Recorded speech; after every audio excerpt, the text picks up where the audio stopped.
Usually एक तरह के मूवमेंट्स होते हैं, रिपीटेटिव मूवमेंट्स होते हैं, अनकंट्रोल्ड मूवमेंट्स होते हैं, जिसको हम कंट्रोल नहीं कर सकते। जैसे कि आपने कॉमनली देखा होगा। डॉक्टर कुणाल गुरानी, स्वागत है सर आपका हमारे शो में। Thank you Jasmeet. Tics and tic disorder, sir एक ऐसा नाम जो पिछले काफी दिनों में चर्चा में आ रहा है और स्पेशली कहीं ना कहीं ये सुनने को मिलता है कि ये बच्चों में बढ़ता जा रहा है। तो सर ये एक्चुअल में है क्या? एक आम बच्चों के पेरेंट्स को अगर समझाना हो तो ये है क्या चीज? Thank you Jasmeet.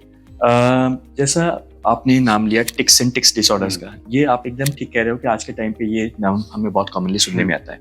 तो हमें सबसे इंपॉर्टेंट है ये जानना कि टिक्स होते क्या है। टिक्स यूजुअली एक तरह के मूवमेंट्स होते हैं, रिपीटेटिव मूवमेंट्स होते हैं, अनकंट्रोल्ड मूवमेंट्स होते हैं, जिसको हम कंट्रोल नहीं कर सकते। जैसे कि आपने कॉमनली देखा होगा लोगों को कि वो शोल्डर का मूवमेंट करते हैं, नेक का मूवमेंट करते हैं, आई उनकी बार बार बंद होती रहती है, जिसको वो रेजिस्ट मतलब रोक नहीं पाते। ये एक कॉमन जिसको हम बोलते हैं मोटर टिक्स। कुछ होते हैं जिसको हम वोकल टिक्स भी कहते हैं, जैसे आवाज निकालना या कोई तरह की ग्रंटिंग साउंड निकालना, जिसको वो रोक नहीं सकते। ये होते हैं वोकल टिक्स। तो दो तरह के टिक्स होते हैं, एक होता है मोटर टिक्स और वोकल टिक्स। अब अगर हम बात करें किन में ज्यादा कॉमन होते हैं, तो यस डेफिनेटली बच्चों में ज्यादा कॉमनली हम लोग देखते हैं, खासकर 5 से 15 साल के एज के बीच में, क्योंकि ये हम लोग कहते हैं कि ऐसी बीमारियां हैं जो इन एज ग्रुप में ज्यादा कॉमन हमें मिलती है।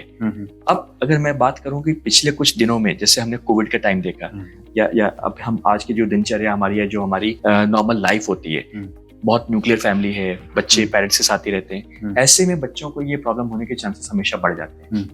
तो ये एक्चुअल में सर ये स्टार्टिंग जो 5 से आपने 15 साल का जैसे टाइम पीरियड बताया, तो इसका कॉजेस क्या रहते हैं और उसके ट्रीटमेंट भी मैं जानना चाहूंगा। कॉजेस जैसे मैंने बताया कि टिक्स में कुछ जेनेटिक फैक्टर्स होते हैं, या कभी कभी कुछ ऐसी बीमारियां जैसे ऑब्सेसिव कंपल्सिव डिसऑर्डर है, attention deficit hyper active child होते हैं, इनमें टिक्स की प्रॉब्लम ज्यादा होती है।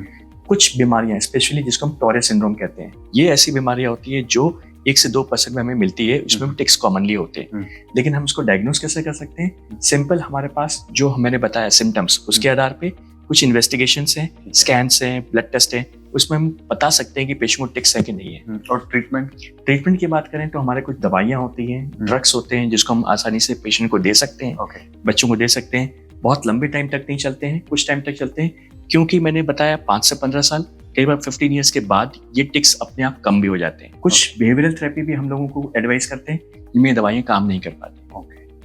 Thank you sir, thank you for your valuable knowledge. Thank you.